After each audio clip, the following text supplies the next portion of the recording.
اور پھر عدالت کا، شجاعت کا لیا جائے گا تجھ سے کام دنیا کی امامت کا۔ خانم صاحبہ پھر وہ کیا امامت انہوں نے کروائی اور کیا لوگوں نے ان کے لبیک پہ صدا جو تھی اس پہ لبیک ہی۔ اگر بات کریں کربلا کے میدان کی، کیونکہ جس طرح پروفیسر صاحبہ نے بتایا کہ یہ کوئی عام بات نہیں تھی کہ اپنے بیٹے، اپنے بھانجے، اپنے بھتیجے کٹوا کر، اور دیکھا جو سالار قافلہ ہیں، ہمارے سپاہ سالار ہیں، وہ بھی اللہ کی راہ میں شہید ہونے جا رہے ہیں۔ تو حضرت امام حسین علیہ السلام نے جب اپنے آپ کو پیش کیا اسے جانے سے پہلے وہاں پر میدان کارساز میں جو حضرت زینب کے ساتھ آپ نے گفتگو کی اور پیغام دیا، وہ پیغام کیا تھا؟ اور آپ نے جس طرح جرأت، استقلال اور صبر و استقامت، جس طرح آپ نے دیگر جو اہل بیت کی خواتین تھیں ان کو جو آپ نے جو استقامت کا پہاڑ بنایا، ان کو جو تسلی دی، وہ کیا منظر تھا؟ وہ ذرا پیش کیجیے۔ جی اسامہ، آپ نے سوال میں ہی بہت خوبصورت جو نقشہ کھینچا ہے، اور اس کے حوالے سے کہوں گی کہ ارض کربلا، ارض نینوا، یہ وہ دشت میں گیا ہے کہ جو انبیاء کے لیے باعث تکلیف بنا۔ یہ وہ ایسی جگہ ہے کہ جہاں کسی نبی کو سکون نہیں ملا، لیکن یہ خطہ ارض منتخب جب کیا گیا امتحان کربلا کے لیے، تو جناب سید مظلوم نے 2 محرم جب ارض کربلا پہ وارد ہوئے تو مشت خاک میں ایک مرتبہ مشت میں خاک لے کے سونگا، اور اس مشت خاک میں سونگنے کے بعد محسوس کیا کہ اس میں کہیں علی اکبر کے خون کی خوشبو آتی ہے، کہیں علی اصغر کے خون کی خوشبو آتی ہے، کہیں قاسم کے خون کی خوشبو آتی ہے، اور محمد کے خون کی خوشبو محسوس کی۔ تو پھر والی کربلا نے ایک مرتبہ شریکۃ الحسین بہن، آپ نے کہا جناب زینب عالیہ کا ایک لقب ہے شریکۃ الحسین، جناب سید مظلوم کے ہر ارادے میں، ہر عمل میں، ہر فعل میں شہزادی شامل تھیں، اور آپ کا لقب شریکۃ الحسین تھا کہ سید مظلوم آپ کی مشاورت کے بغیر کوئی عمل نہیں کرتے تھے۔ تو جب اس خاک کو سونگھا اور خون کی خوشبو محسوس کی، تو ایک مرتبہ جناب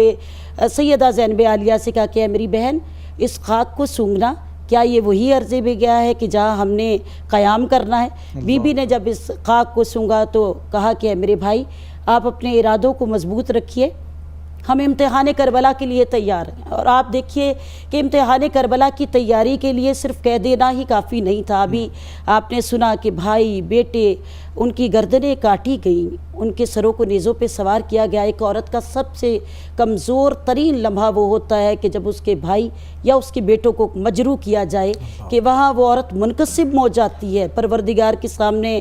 گڑ گڑاتی ہے، روتی ہے کہ کسی طریقے سے وہ بچ جائے۔ لیکن سیدہ زینب عالیہ کی آپ نے کہا کہ ان کے بارے میں لایا عمل اتنا خوبصورت ہے کہ جہاں سید مظلوم نے دیکھا کہ 9 لاکھ کی فوج برسرے پیکار آ گئی ہے، تو پھر کہا ہے میری بہن، ہم مٹھی بھر لوگوں کے ساتھ ہیں، ہم بہت زیادہ سپاہ کی قوت نہیں رکھتے ہیں، تو کیا ہوگا؟ تو جناب سیدہ زینب عالیہ نے ایک مرتبہ جناب حضرت شبیر سے، تاریخ میں جب اس کو مجتمع کیا جاتا ہے نا، تو 2 جملوں میں بات کہوں کہ ابتدا شبیر نے کی، انتہا زینب نے کی۔ کربلا کے واقعے میں رنگ دونوں نے بھرا۔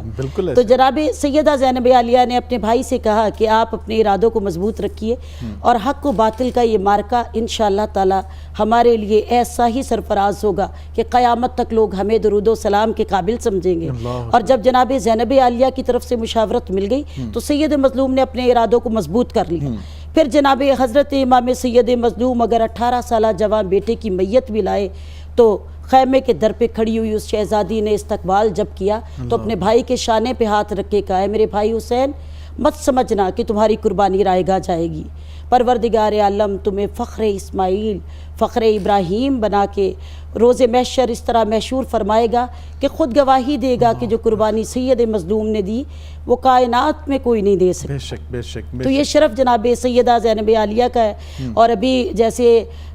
خانم کہہ رہی تھی کہ بہت عورت صنف نازک ہے، تو وہاں خواتین کو ایک درس دیا کہ جب مصیبت و آلام آ جائے، جب قسم پرسی کا عالم ہو، جب دشمن برسرے پیکار ہو، تو پھر اپنی قوت کو، اپنے جذبے کو ایسا کر لینا کہ جب جناب زینب عالیہ کا نام آتا ہے تو کہتے ہیں کربلا کی شیر دل خاتون۔ سوچئے فجر سے عصر تک جس گھر میں 72 میتیں ہوں، کیا وہاں کوئی شیر دل خاتون ہو سکتی ہے؟ یہ تفکر صرف بنت علی کا ہے کہ جو آپ نے پہلے بات کی نا اور پروفیسر صاحبہ نے کہ یہ مثل کتاب ہیں، بے شک نبی پاک نے فرمایا الا انی اوتیت الکتاب مثلہما، اللہ نے مجھے کتاب یہ عطا کی مثل کتاب ہی، تو کتاب میں یہ لکھا نا ولا نبلونکم بشیء من الخوف والجوع ونقص من الاموال والانفس والثمرات وبشر الصابرین الذین اذا اصابتهم مصیبہ قالوا انا للہ وانا الیہ راجعون۔ تو اس کا عملی مصداق اور عملی تفسیر بن کے دکھایا سیدہ زینب سلام اللہ علیہا نے کہ 72 نفوس قدسیہ کو کٹوا کر بھی زبان پر شکوہ نہیں آیا، یہی کہتے نہیں قالوا انا للہ وانا الیہ راجعون۔ ناظرین کرام، گفتگو سلسلہ جاری رہے گا، ہمارے ساتھ رہیے گا۔ یہاں پہ ٹائم اور شارٹ بریک کا، بریک کے بعد آ کے اس موضوع کو مزید آگے بڑھاتے ہیں۔